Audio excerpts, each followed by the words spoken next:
In this lesson, we're going to review how to create sub-procedures for commonly used tasks in Excel using the record macro technique. The typical use case for generating VBA codes for these complex tasks is to be able to use them when designing VBA codes without having to type them yourself. As you'll see in the examples provided below, a lot of codes generated are repetitive and have a lot of useless information. Having to learn all these codes by yourself will be a cumbersome task. Our goal here is to use the record macro technique as much as possible and then clean out any irrelevant lines of code that are generated. We believe that this is a better way to get an overall experience with the VBA syntax before explaining its features in detail. It'll also give you great confidence to see how your concepts turn out in a practical example. We'll be using the record macro technique for the following commonly used complex tasks. This is the second part of our lesson to create sub-procedures for common tasks.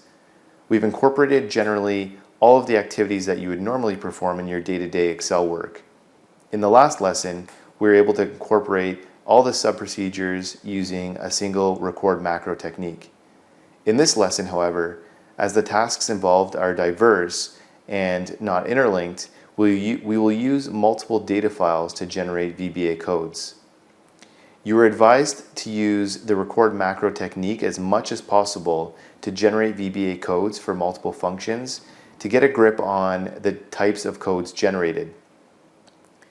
You will see from examples below that some codes that are generated are too lengthy for you to type yourself. You also find that some unnecessary codes are generated, which makes your VBA code heavy to run. We are sharing their technique used to generate the code. We have shared the codes after removing unnecessary lines of code created by VBA that are referential only. You are encouraged to first record your own macro codes and then compare your codes generated with those shared by us. The first task that we're going to look at is the remove duplicates function. As you know, we can use the remove duplicates function on either one column or multiple columns. In our example, we have selected data that has 3 columns so that the code generated clarifies how to type the code encompassing multiple columns.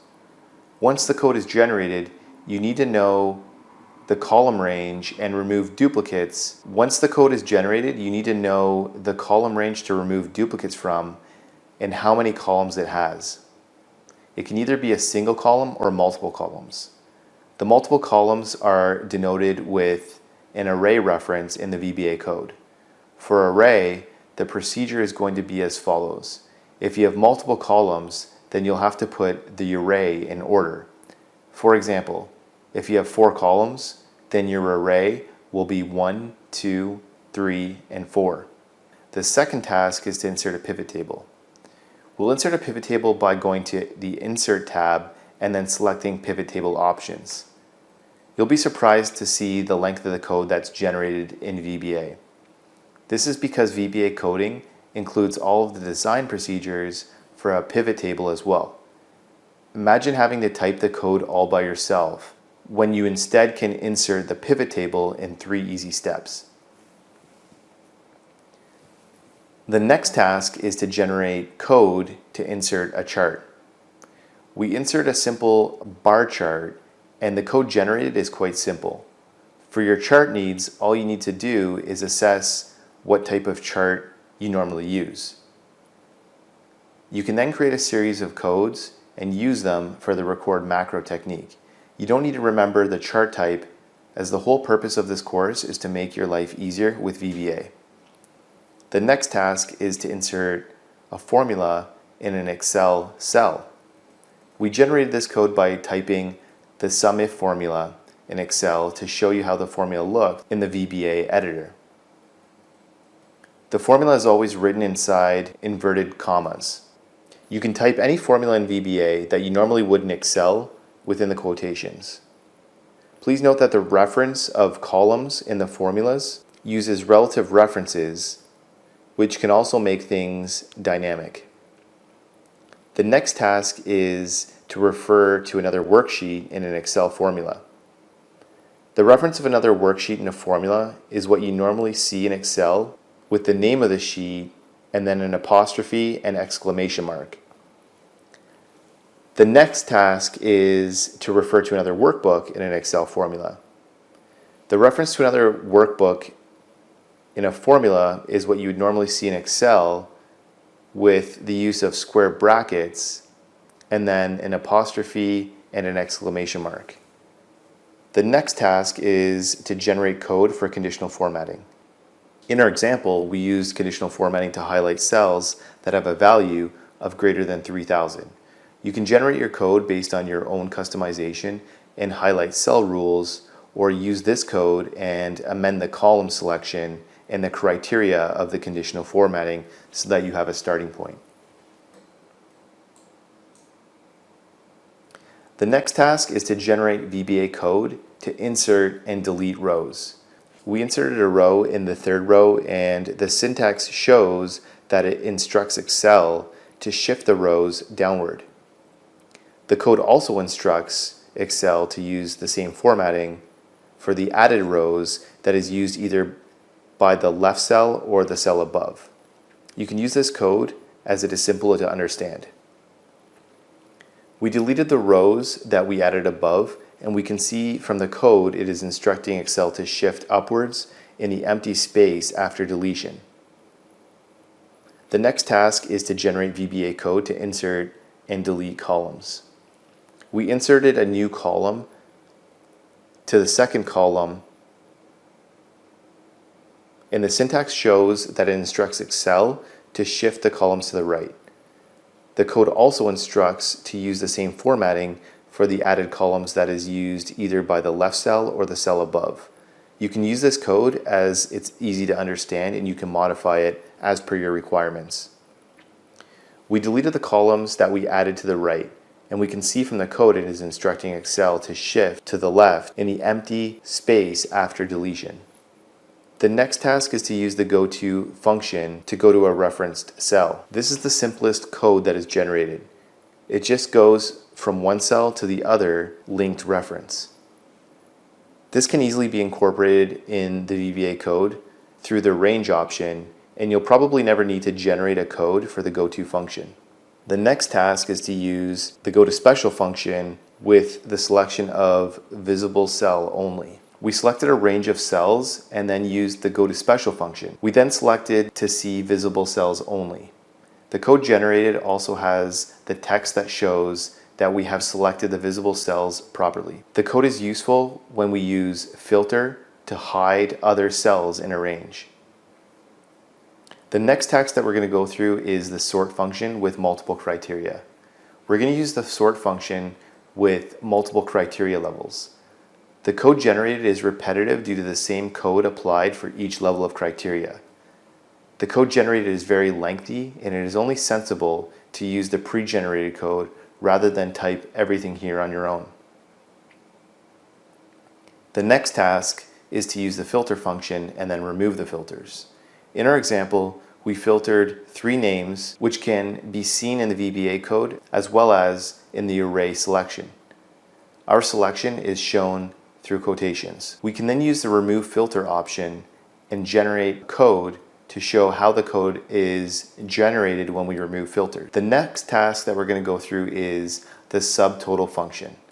We sorted our data based on agent names and then applied a subtotal function. This is the primary step before we use the subtotal function.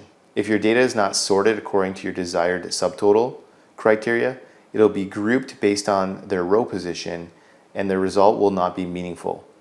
The VBA code generated detects the array position in a data range and then applies the subtotal. The next task we use is the insert table function. We used the insert table option on a column. The VBA code generated requires the range and the column header for the name of the table. The benefit of defining a table is that you can apply any formula on the table reference and it'll apply to the cells in the table range. This is extremely useful if you want to make your reference dynamic. The next task is to insert a hyperlink and then remove it. The hyperlink code is simple. It only requires the link address and the name of the text to display. By default, the text is displayed as the link reference. The code generated to remove the hyperlink is simple. You probably won't need this in your VBA coding. We have shared this here for your understanding purposes only. The language syntax that is used is quite simple, and you'll get the hang of it once you progress with this course. The next task is to hide a sheet and then unhide it. Just like the above code, the code here is quite simple to generate and type. We just need to set the property of visibility to false to hide it, and then to true to unhide it. The next task is to insert a comment and then delete it. We select a cell and then right click and select Insert Comment from Options. You only need to know the part of the code that selects the cell and then inserts the comment. This can be made dynamic by inserting a code only when a condition is fulfilled. The VBA code for deleting a comment is simple. You're only required to know the cell from which you want to delete the comment. The next task is to generate VBA code to navigate from one part of the range to another. This is one of the most useful and important VBA code to know. These are the navigation options to skip from one part of the range to another. It covers all range aspects from left to right, up, and down movements. This is important if you don't know the range length or width, or if your range is dynamic and you want to devise a code that considers all variability.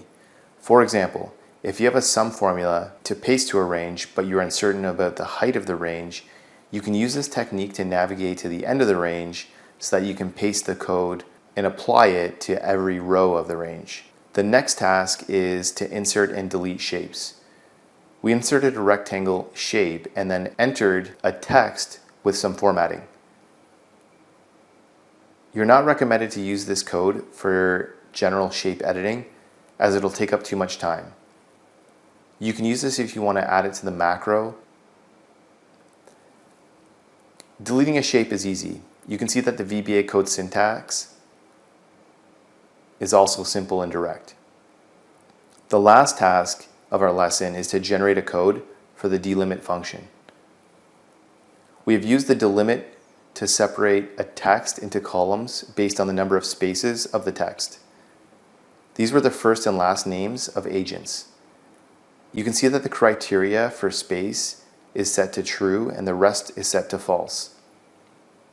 Tab is set to true by default, but you can change it to false without any difference in result. If you wanted to delimit with some other character, you can do the same in the other portion of the code or record macro for your particular selection. So we've reviewed the code generated for common tasks in Excel. You can use a record macro technique with a combination of editing your VBA code to achieve your desired results. In upcoming lessons, we'll discuss the concept of VBA programming in detail so that we can teach you the syntax that is used and how you can write your own VBA code from scratch. Hey guys, thanks for watching this lesson. I hope you enjoyed it, and if you did, I'd really appreciate a like and subscribe from you. And if you want to learn more about Microsoft Excel, check out these videos above. And don't forget to check out our website, commercecurve.com, where we have lots of in-depth finance and accounting courses available with full training workbooks. All of our courses come with complete workbooks of lessons, examples, pre-built financial models, and training video. Hope to see you there.